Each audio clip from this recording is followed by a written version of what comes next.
Cette vidéo est sponsorisée par Métal Hurlant. Métal Hurlant, c'est quoi ? Un magazine français légendaire axé sur la bande dessinée, fondé en 1975 par Moebius, Druillet et Dionnet, qui, avec cette revue, ont ébloui et inspiré les univers pop et alternatifs à travers le monde.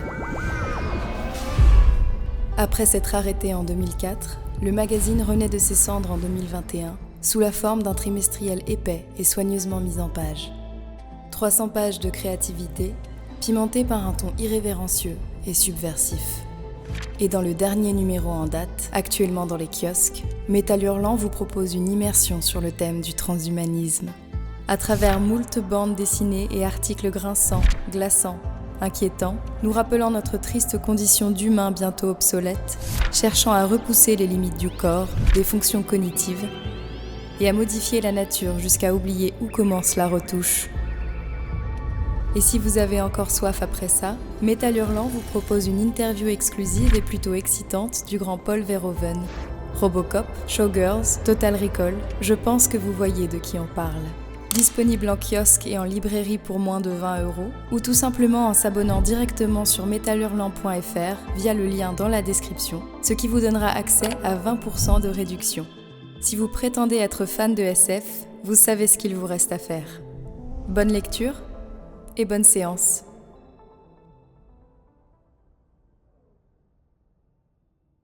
Qu'est-ce qui vous rebute le plus au cinéma ?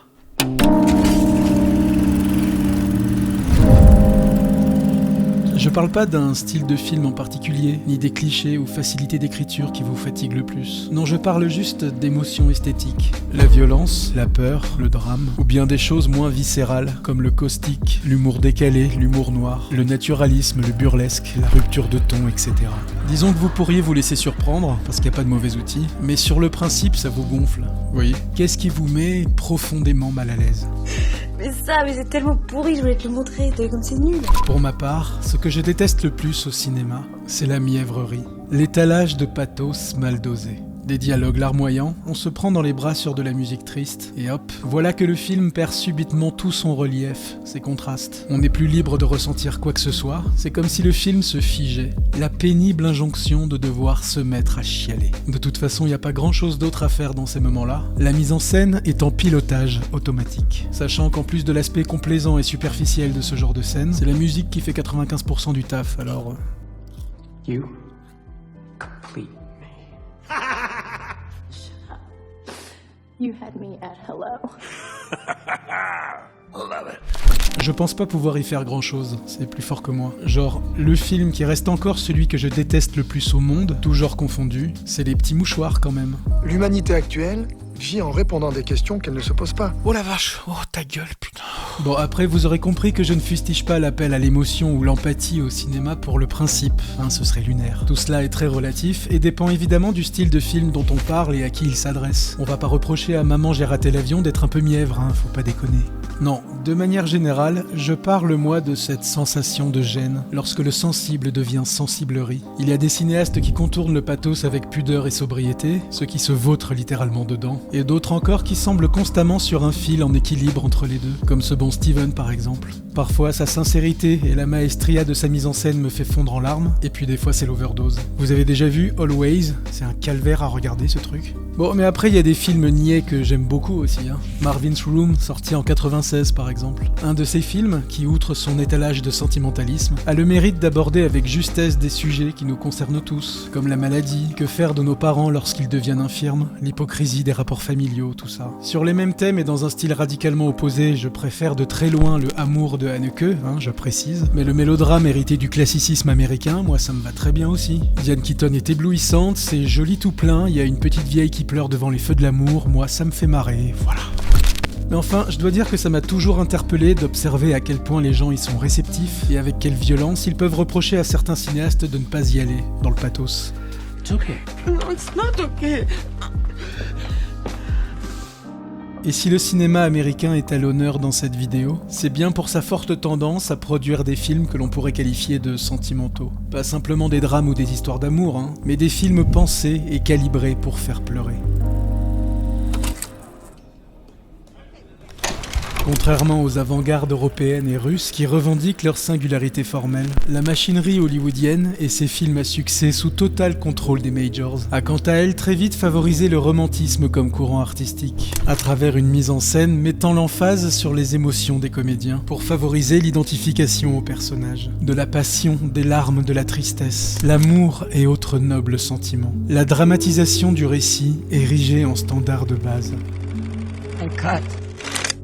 De la première version d'un grand classique du mélodrame, Imitation of Life de John Stahl en 1934, jusqu'à son remake de 1959 par Douglas Sirk, acclamé par le public mais boudé par la critique, le constat est sans appel. Les grands studios de l'Oncle Sam aiment les mélos, mais ils les aiment plus emphatiques, plus flamboyants, lyriques, plus excessifs. Mama! I didn't mean it. I didn't mean it. Mama, do you hear me? I'm sorry. I'm sorry, Mama. Mama, I did love you.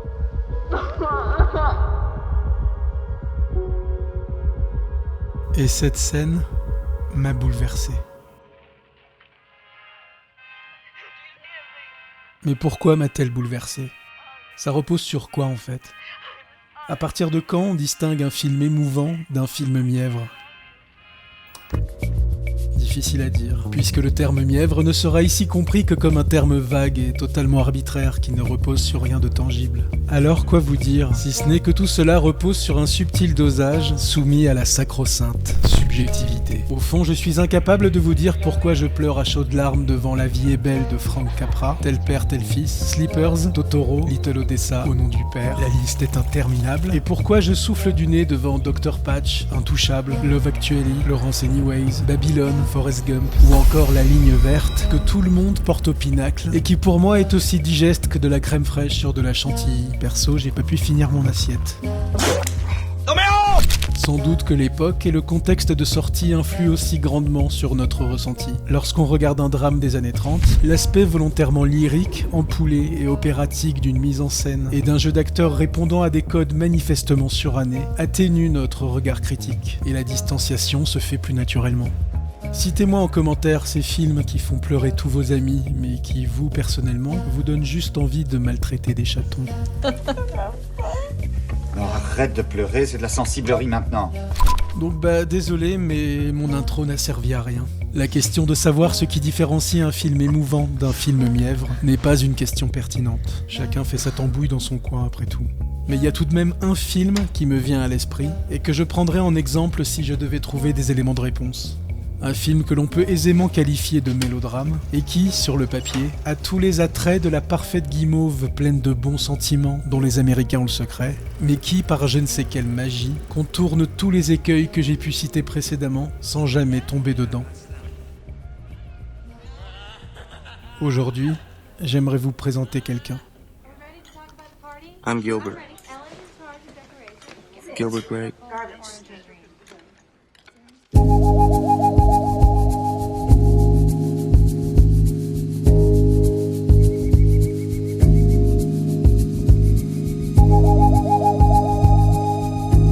Gilbert Grape, ou son titre original What's Ailing Gilbert Grape, désolé pour l'accent, est une adaptation du roman éponyme de Peter Edge, réalisé par Lasse Hallström en 1993. Un film finalement assez méconnu, mais dont vous avez sans doute entendu parler pour la prestation ébouriffante de Leonardo DiCaprio en handicapé mental, et pour laquelle il sera nominé pour l'Oscar du meilleur second rôle alors qu'il n'avait que 18 ans. Et oui, aujourd'hui on parle d'un Léo qui n'était pas encore le roi du monde, seulement quelques années avant la déferlante de ce qu'on pourrait appeler la DiCaprio-mania.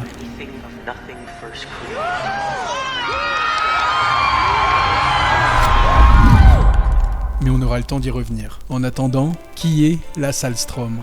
Un réalisateur suédois ayant débuté sa carrière dans les années 70, s'étant très vite fait remarquer pour un film documentaire sur le groupe ABBA, ce qui n'est pas rien, d'ailleurs si vous êtes fan foncé. Après quelques films modestes mettant en avant la cellule familiale, l'enfance, la vie en communauté et la ruralité, il eut un assez grand succès d'estime pour son film Mitt Lief som Hund, littéralement Ma vie de chien, sorti en 85, un film qui déjà est un petit bijou que je vous recommande chaudement, mais qui lui permettra aussi de débuter une carrière à l'international, et plus particulièrement aux États-Unis, où il se spécialisera dans les bluettes pour adolescentes et des films de Noël avec des petits chiens trop mignons. Et n'y voyez là aucun mépris de ma part, hein. Faut bien aussi qu'on fasse des films pour les mormons ou les jeunes filles qui pensent encore que l'amour existe. Non, arrêtez les gars. Mais il est plus probable que vous le connaissiez pour son Casanova, sorti en 2005, un vaudeville aux allures de roman photo ripolliné, à l'image de bien d'autres de ses comédies romantiques à l'eau de rose, où il en profitera pour étaler son anticléricalisme quasi obsessionnel et son goût pour les beaux jeunes hommes et les belles jeunes femmes. Casanova, c'est un film qui synthétise assez bien les écueils que l'on pourrait reprocher à son réalisateur, et plus largement à Hollywood en général. Nous conter les frasques amoureuses de Casanova dans un film sage, pudique, gnangnan, faussement charnel, mais surtout très moralisateur et consensuel, ça va bien 5 minutes. C'est quoi la prochaine étape, le Marquis de Sade sur Disney+? Mais La Salstrom, c'est aussi des films plus sombres et désenchantés, parfois empreints de mysticisme, faisant la part belle aux contes et légendes dans des cadres dépaysants, comme Terre-Neuve, avec Kevin Spacey et Julianne Moore, ou des drames psychologiques tels que The Cider House Rules, sorti en 99, un fervent plaidoyer en faveur de l'avortement et qui se trouve être un des meilleurs films de sa carrière. Alors est-ce que j'aime La Salstrom ? Eh ben je sais pas trop. Si vous voulez goûter à un chocolat qui n'a strictement aucune saveur, regardez cette daube. Et pour ce qui est de ses productions plus récentes, bizarrement, j'ai pas vraiment envie de me taper La carte qui mène jusqu'à toi, sortie l'année dernière, qui nous conte l'amourette d'été d'une Instagirl pendant ses vacances en Europe. La Salstrom, c'est mièvre. Il n'y a juste pas d'autre mot en fait. De là à dire qu'il est passé d'auteur de films intimistes à bon faiseur de productions américaines sirupeuses à la solde d'Hollywood, il n'y a qu'un pas que je serais prêt à franchir sans problème. Et le film qui nous intéresse aujourd'hui semble pile à la jonction entre ces deux extrémités. Mais il n'en reste pas moins un de mes films préférés. Alors qu'est-ce qui dévore Gilbert Grape ? On va voir ça tout de suite et garanti sans aucun spoil, s'il vous plaît.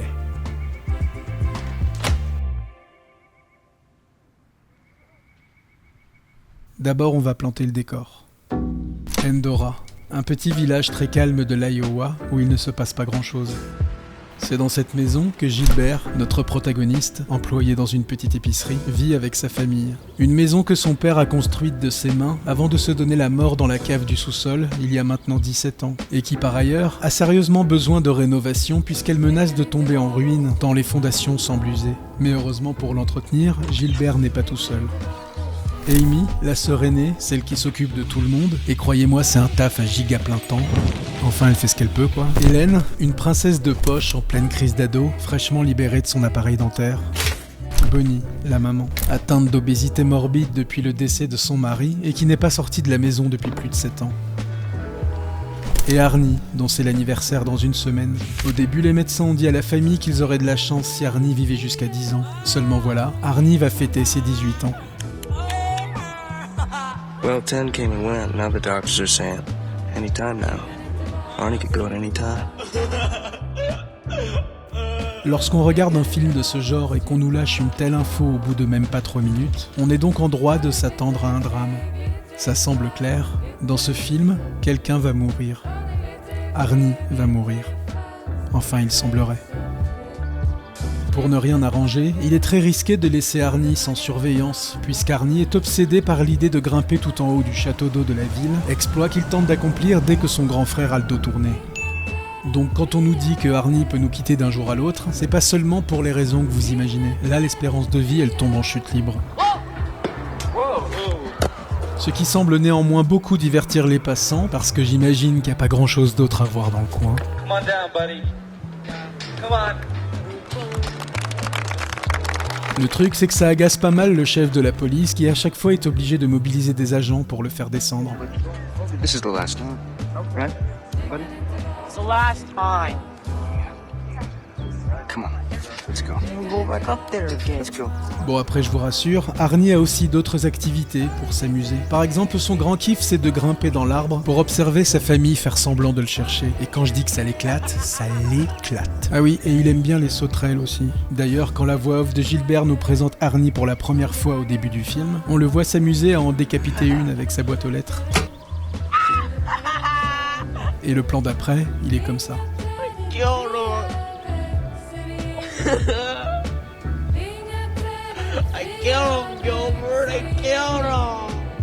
Ce qui nous laisse entrevoir la difficulté de ce qu'est être Arnie et de s'occuper de Arnie. Arnie est sale, il ne peut pas se laver tout seul, il est un danger pour lui-même, il se met à hurler en pleine cérémonie d'enterrement parce qu'il a vu un camion passer. Avec Arnie, tout est compliqué. Et le film semble particulièrement lucide sur sa condition, mais aussi sur celle de ses proches. Arnie, get out. Notamment avec cette ligne prononcée par Gilbert en voix off au début du film. Some days you want to live. Some days you don't. En fait, Gilbert Grape, c'est un peu le boss final de ce sous-genre du cinéma, qui traite des personnes en état d'infirmité et par prolongement de ceux qui sont chargés de s'en occuper, avec plus ou moins de délicatesse. Okay, come on. Right? Come on. Yeah, come on. Here. Oh, come on. Take the bag. I'm not gonna take the bag. Non, je vais le chauffeur. Get him off!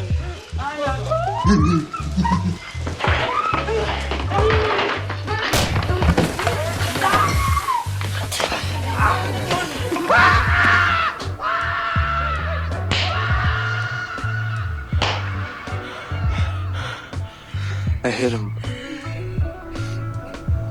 I hit him so hard. When I think of the swell time I could have without you, I go nuts. Never get any peace. Killing me, man. I just want you to know you are killing me, man. You want I should go away and leave you alone? Where the hell would you go? Mais enfin, si tout cela est trop violent pour vous, je peux vous conseiller I Am Sam de Jesse Nelson sorti en 2001, ne me remerciez pas trop vite, un tire-larme gênant et racoleur avec un scénario à dormir dehors, qui semble être la parfaite synthèse du film pour Bobo, où les enfants s'expriment comme des adultes, et les adultes, comme des enfants. Si vous voulez vous laver les yeux après cette purge, regardez Gilbert Grape pour voir un film lucide et sincèrement touchant sur le thème de la marginalité, et qui lui au moins n'a pas besoin de nous prendre en otage avec une playlist de chansons tristes. Ok, après promis, j'arrête de saler la soupe, mais vraiment ne regardez pas cette merde, j'ai jamais vu une pub pour Starbucks aussi chiante. Allez hop, ça c'est fait. Pour ce qui est de l'interprétation, ai-je vraiment besoin de préciser que le jeu de DiCaprio est époustouflant ? Évidemment, ça semble convenu, tant ce genre de performance bien souvent préformatée pour rafler des Oscars suscite la fascination. Mais pas une seconde ça ne verse dans le cabotinage, et on ne sent jamais Léo sur un fil en déséquilibre. C'est fluide, ça marche. Y a pas grand chose à dire en fait, c'est juste hyper impressionnant. Mais au-delà de la performance, si on s'attache très vite à Arnie, c'est aussi parce que le film n'a pas besoin de mettre l'emphase sur son handicap. Même s'il est souvent au centre de l'attention, c'est la famille au grand complet que l'on suit au quotidien. Une famille de classe populaire en état de précarité, Just the essentials. où le sens des responsabilités ne se pose même pas comme un sujet. Tout le monde doit prendre soin les uns des autres. Gilbert n'a pas une minute à lui. Il rêve d'ailleurs, on s'en doute, mais au fond il ne s'autorise même pas le luxe d'y penser sérieusement. Mais le quotidien de Gilbert va être quelque peu chamboulé par l'apparition de Becky, jouée par Juliette Lewis, la lolitrage des années 90, qui jouera elle-même une handicapée mentale 6 ans plus tard dans The Other Sisters de Gary Marshall, que je ne vous conseille pas non plus, parce que... Voilà. Mais qui cette fois-ci interprète une jeune femme tendance bohème qui se retrouve coincée avec sa grand-mère à Endora à cause d'une panne de moteur alors qu'elle arpentait le pays lors d'un road trip en caravane. Et bon vous vous en doutez, c'est l'amour qui va pointer le bout de son nez. Une romance qui ne sera pas sans fausse note puisque Gilbert est aussi éloquent et romantique qu'une pompe à vélo et son manque d'expressivité ne manquera pas d'exaspérer Becky qui doit continuellement faire des efforts pour deux afin d'entretenir le flirt. Et si Becky a le luxe de pouvoir cueillir des pâquerettes dans les champs, Gilbert doit souvent écourter le rendez-vous pour retourner à sa maison. I have to go do this thing. It's kind of a family thing. Dis-le tout de suite si je suis moche connard. Il est montré comme un garçon qui ne pense et ne se préoccupe que de sa famille, mais pas par grandeur d'âme, seulement parce qu'il n'a pas eu le choix. Étant le frère aîné d'une famille qui n'a pas le luxe de pouvoir s'offrir grand-chose, comme on l'a vu, pas même des tabous. puisque tous les sujets que l'on cherche à éviter seront abordés, martelés, hurlés par Arnie, évidemment de la manière la plus gênante possible, comme celui de sa faible espérance de vie.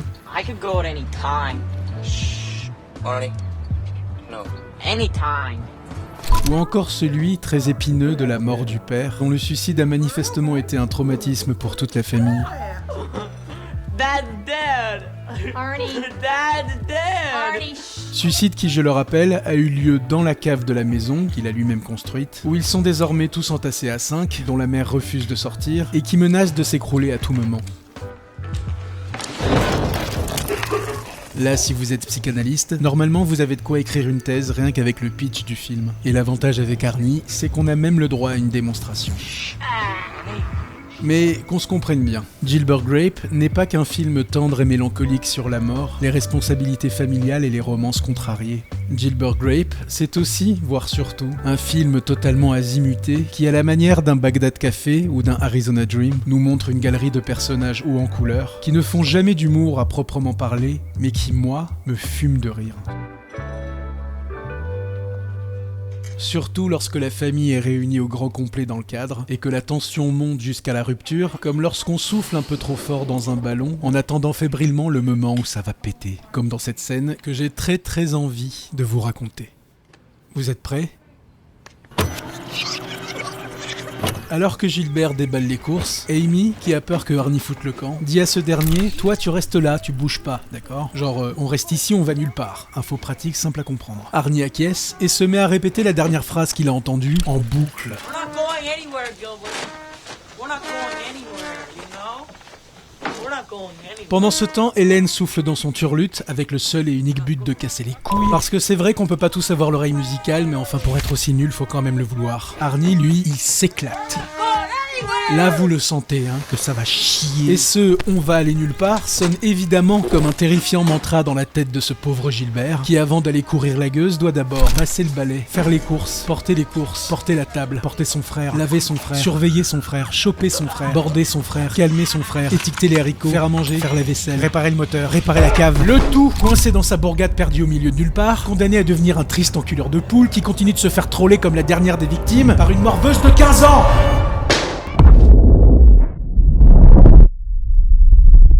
Cette séquence, c'est un peu la synthèse du burn-out, vous voyez. Et comprenez-moi bien, cette scène, c'est même pas le climax. Tout le film est comme ça.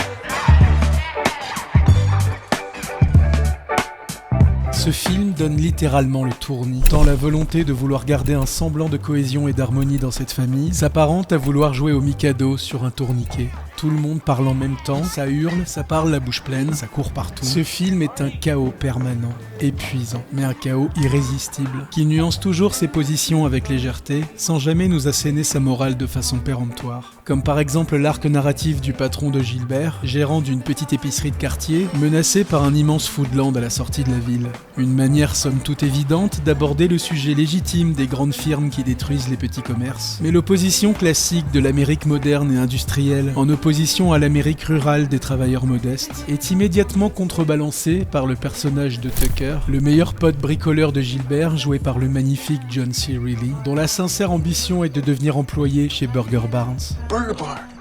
I'm in, I got the call. Je sais pas, vous imaginez l'angoisse ? Ton rêve, c'est d'avoir un CDI dans une chaîne de fast-food. Son seul sujet de conversation dans la vie, c'est de comparer les marques de burgers. Forget Wendy's, forget Burger King, forget McDonald's, that's like old hat. Burger Bar is cutting edge. Regardez comme Gilbert se fait chier quand il parle, c'est terrifiant. Sur le papier, on pourrait trouver ce mec insupportable. Être à ce point ravi de jouer les serpillères du grand capital pour une chaîne de malbouffe, bon. Il m'a fait penser au manager de Domino's Pizza dans l'épisode de Striptease, vous savez. Le mec te parle de tiramisu surgelé avec la larme à l'œil, mais au secours. Et en plus, ça a l'air dégueulasse son truc. Sauf que voilà, j'adore ce personnage. Sa manière de venir rompre un cliché en dressant un constat à la fois déprimant et amusant. Tous les personnages, qu'ils soient secondaires ou principaux, jouissent d'un traitement épuré et sans embâge qui ne force jamais l'empathie avec de gros sabots. À mes yeux, le feel-good movie idéal. Un film triste, c'est vrai, qui a une véritable autoroute devant lui pour verser dans le misérabilisme gras et poussif, mais qui ne le fait jamais. Dans la parfaite continuité du premier film marquant de la Sahlström, Mitt Liv som Hund, mettant en scène un petit garçon accablé par le déracinement et la mort d'un proche, vivant au sein d'une famille dysfonctionnelle, mais dont la résilience et la faculté d'adaptation forcent le respect. Un film doux amer dont on ressort avec un sourire jusqu'aux oreilles. Je prendrai en exemple cette scène parfaitement incongrue où Gilbert aide les enfants du quartier à regarder sa mère par la fenêtre, puisque visiblement c'est un peu devenu l'attraction du coin. Ce qui évidemment est difficile à comprendre pour ses proches. Sauf qu'on ne peut pas le suspecter une seconde de vouloir se moquer de sa mère ou d'encourager qui que ce soit à le faire. En fait, il a besoin d'aller jusqu'au bout de sa logique, en se disant que si on assume pleinement son handicap, il en devient d'autant plus facile à accepter. Et c'est quand on cherche à se protéger du regard des autres que celui-ci fait d'autant plus mal. Ou peut-être que Gilbert vit très mal le fait que sa mère ne soit pas sortie de la maison depuis 7 ans, et que si c'est le monde extérieur qui doit venir jusqu'à elle, eh bien soit. Ou peut-être encore parce que Gilbert ne pose pas le moindre jugement moral sur tout ça. Ça fait plaisir aux gosses de voir sa mère obèse, donc il leur donne un coup de main, voilà, tout simplement. Cette explication me va très bien et fait de Gilbert un personnage complexe et vachement intéressant. Ah, et si je ne marche pas sur des œufs pour éviter d'être taxé de grossophobie ou de validisme, bah c'est parce que le film ne le fait pas. Parce que si j'aime ce film, c'est aussi pour la bienveillance avec laquelle il filme ses personnages. Une bienveillance qui émane de partout, et qui vient notamment du fait qu'on ne leur fait pas de cadeaux.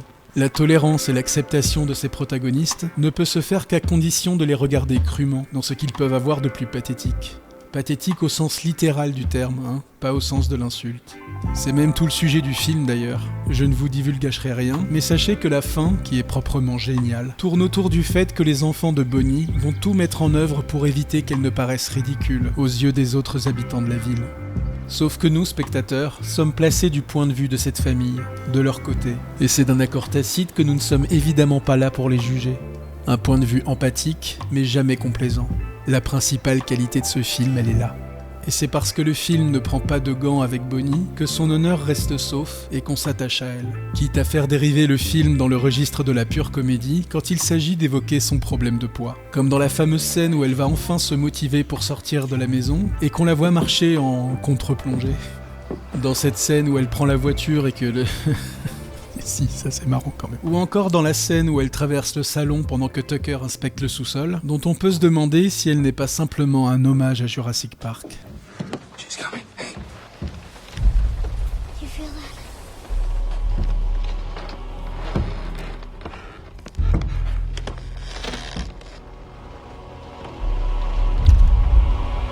Ok, j'arrête. Mais je pense vraiment que c'est justement parce qu'on est libre de s'amuser de ces personnages et de leur marginalité que l'empathie est totale.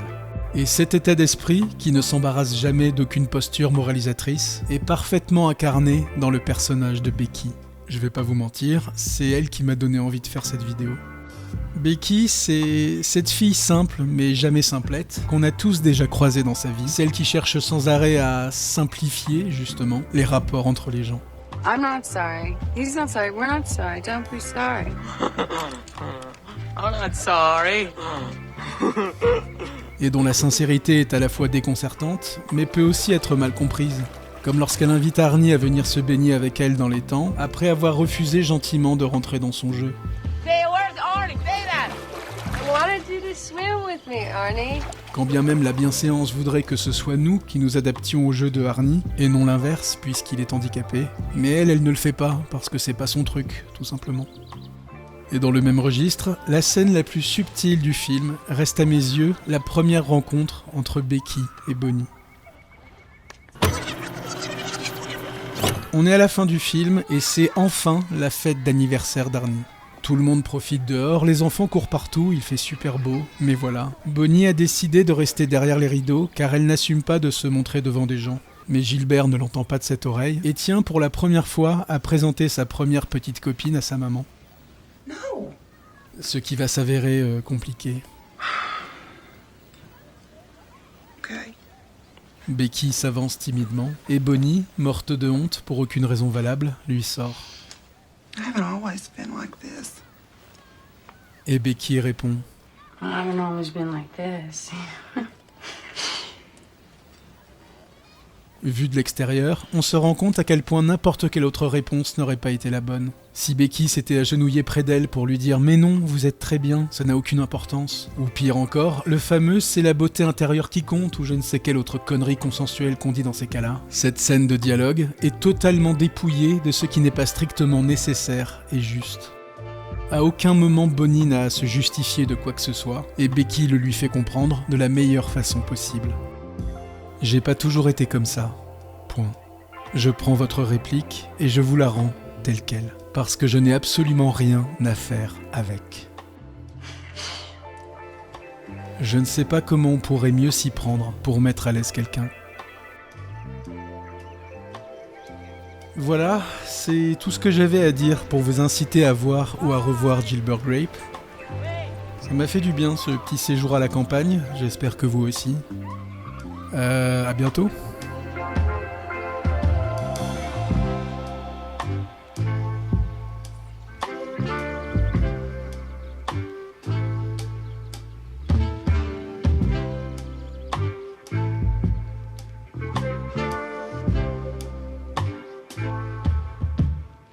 Si cette vidéo vous a plu, abonnez-vous à la séance de Marty sur YouTube, Facebook, Instagram, et vous pouvez aussi soutenir la chaîne sur Tipeee en cliquant sur le lien dans la description.